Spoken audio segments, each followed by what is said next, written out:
Փողը տուր ու ազատ ես։ Խոսքը Հայաստանի Հանրապետության զինված ուժերում ծառայության մասին է։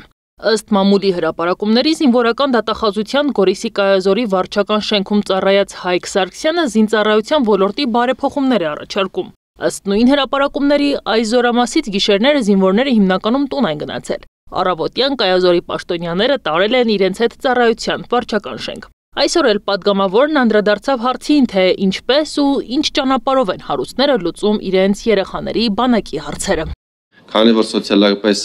ապահովված քաղաքացիները հնարավորություն ունեն այսօր հրաժարվելու քաղաքացիությունից այլ երկրում քաղաքացիություն ստանալով, ինչի հնարավորությունը սոցիալապես կարիքավոր անձինք չունեն, եւ սրանով իսկ նրանք լուծում են զինվորական ծառայությունից խուսափելու հարցը դեռևս պատանի հասակում մինչև զորակոչային տարիքի հասնելը։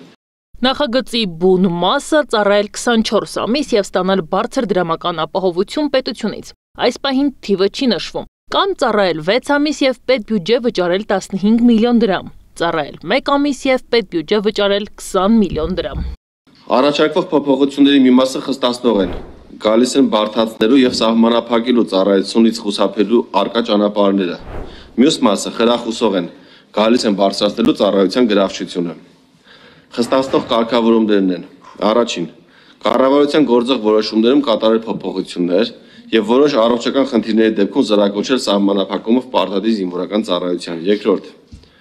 ժամկետային զինվորական ծառայության սահմանային տարիքը 27-ից դարձնել 37 տարին։ Երրորդ, մինչև 18 տարեկան արական սեռի քաղաքացիների համար Հայաստանի Հանրապետության քաղաքացիությունը փոխելու համար բազային տուրքը դարձնել 15 միլիոն դրամ։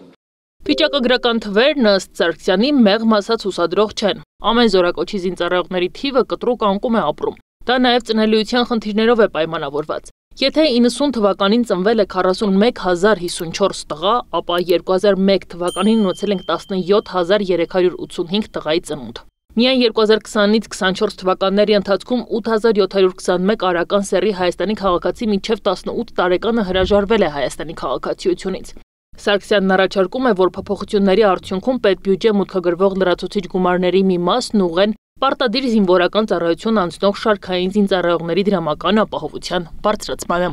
Անե Հայրապետյան, Նոնա Գևորգյան, ABC Media։